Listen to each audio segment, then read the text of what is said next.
आज हम प्रश्नावली 3.5 के अंतिम प्रश्न को देखेंगे, जो 4 का 5वां नंबर प्रश्न है और यह क्षेत्रफल से रिलेटेड प्रश्न है। कहता है, एक आयत का क्षेत्रफल 9 वर्ग इकाई कम हो जाता है यदि उसकी लंबाई 5 इकाई कम कर दी जाती है और चौड़ाई 3 इकाई बढ़ा दी जाती है। तो यह एक पहला कंडीशन हो गया। अब दूसरा कंडीशन कहता है, यदि हम लंबाई को 3 इकाई और चौड़ाई को 2 इकाई बढ़ा दें तो क्षेत्रफल 67 वर्ग इकाई बढ़ जाता है। तो आयत की बीमाई ज्ञात कीजिए। बीमाई मीन्स हो गया कि इसका लंबाई और चौड़ाई बताइए हमें। तो सबसे पहले हम इसका लंबाई और चौड़ाई पहले सपोज कर लेंगे, एक को x और दूसरे को y। तो चलिए लिखते हैं कि यह 5 नंबर प्रश्न है 4 नंबर का। देखिए लिखेंगे हम, माना आयत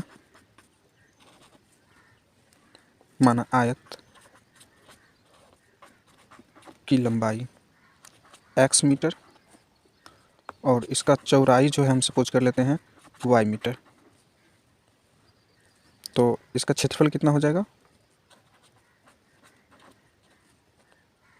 क्षेत्रफल होता है लंबाई गुने चौड़ाई, यानी कि x y मीटर स्क्वायर। ठीक है, यहाँ तक क्लियर?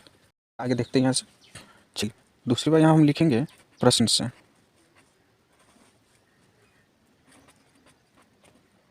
चलिए अब कंडीशन को पढ़ते हैं और फिर इसको बनाने का कोशिश करते हैं। देखिए कंडीशन है इसका कि आयत का क्षेत्रफल 9 वर्ग इकाई कम हो जाता है यदि उसकी लंबाई 5 इकाई कम कर दी जाए। तो यह हो गया लंबाई x, तो इसको 5 इकाई कम करना है, यानी कि x माइनस 5, है ना।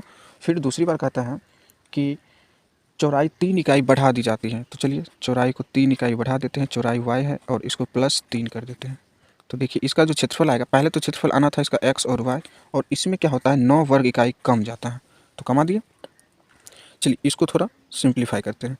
x को y से गुना कीजिए, x y हो जाएंगे। फिर x को 3 से गुना कीजिए तो हो जाएंगे यह 3x। फिर 5 को y से, तो ये हो जाएंगे माइनस 5y, और 5 दिया 15, फिर यह 15 हो जाएंगे माइनस में, और यहाँ तो एक्स वाई माइनस वाई। फिर देखिए एक्स वाई प्लस में भी है और यहाँ पर भी प्लस में है, दोनों में, और बराबर के दोनों अपोजिट साइड है, तो इसको आप कैंसिल कर सकते हैं। और यहाँ पर आपको बचेंगे 3x minus 5y equal to में -9, और यह 15 उस साइड चले जाएंगे तो प्लस में कितना आएंगे 15 आएंगे। चलिए और इसको थोड़ा सिंप्लीफाई करते हैं, 3x माइनस 5y। चलिए माइनस कर लीजिए, इसको कितना आएंगे 6 आएंगे, वो भी प्लस में आएंगे। अब आप इसको समीकरण फर्स्ट सपोज कीजिए। ठीक है यहाँ तक। चलिए आगे फिर एक कंडीशन दिया गया है, उसको थोड़ा पढ़ते हैं कि एक और कंडीशन है, इससे एक और समीकरण हमें मिल जाएंगे, उसके बाद फिर विलोपन विधि से इसको सॉल्व कर लेंगे। देखिए यह है कि लंबाई को हम 3 इकाई और चौड़ाई को 2 इकाई बढ़ा दें, यानी दोनों को बढ़ा दें। तो लंबाई है x, इसको बढ़ा देंगे हम 3 इकाई, मतलब +3, फिर इंटू चौड़ाई को 2 बढ़ाएंगे तो y + 2। फिर से क्षेत्रफल जो है बढ़ेगा, तो यानी पुराना क्षेत्रफल होगा इसका एक्स वाई, और बढ़ाने के बाद क्षेत्रफल हो जाएगा जितना होगा उसमें 67 बढ़ जाएगा। ठीक है।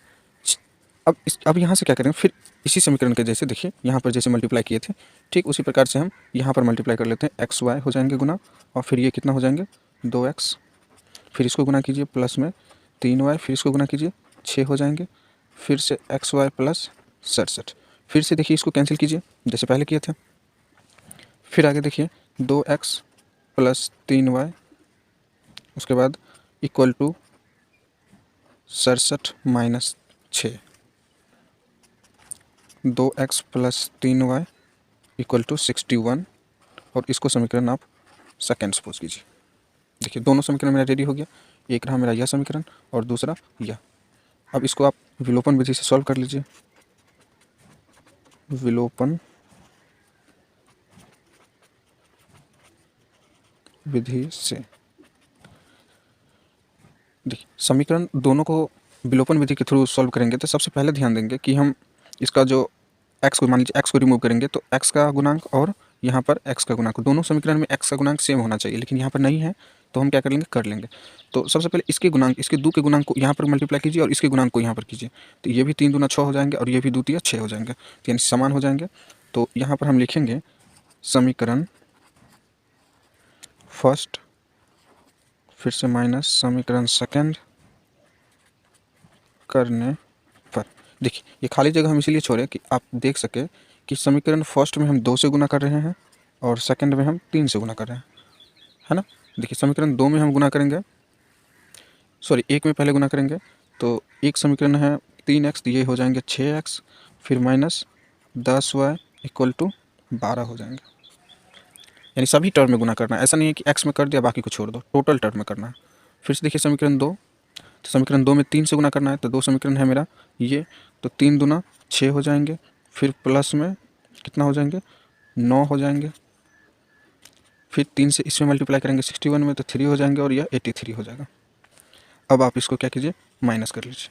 चलिए माइनस करते वक्त ये ध्यान रखते हैं कि जो प्लस रहता है उसका साइन उलट देते हैं, माइनस माइनस और ये भी माइनस। देखिए ये कैंसिल कर गया, अब ये भी माइनस ये भी माइनस, कितना हो गया 19y, वो भी माइनस में।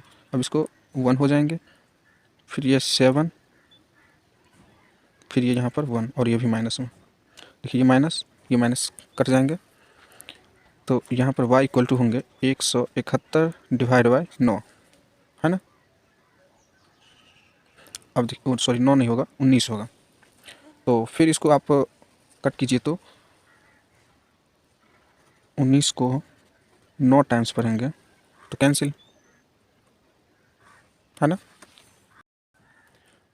तो 19 को 9 टाइम्स इसको कैंसिल कर दिए, तो यहाँ पर हमको y इक्वल टू कितना आया है 9 आया है ना। अब इसको आप किसी भी समीकरण में पुट कीजिए। देखिए समीकरण फर्स्ट में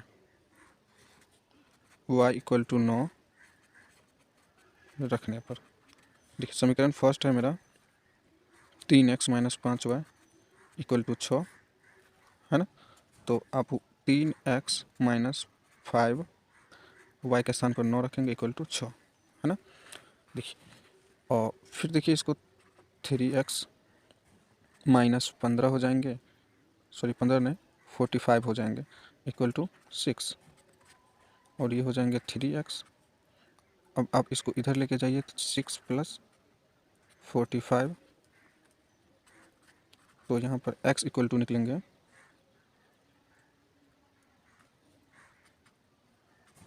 51 और डिवाइड बाई 3। देखिए 3 एकम 3 और 3 7 21 यानी 17 3 51, तो x इक्वल टू कितना निकला 17, और ये दोनों विमाएँ हैं आयत के तो मीटर में होंगे, तो यहाँ पर हम लिख देंगे लंबाई इक्वल टू 17 मीटर और चौड़ाई इसका कितना निकल गया 9 मीटर।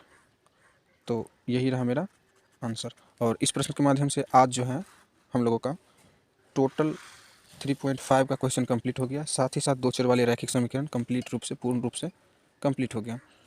तो आशा करता हूँ कि आपको ये वीडियो अच्छा लगे।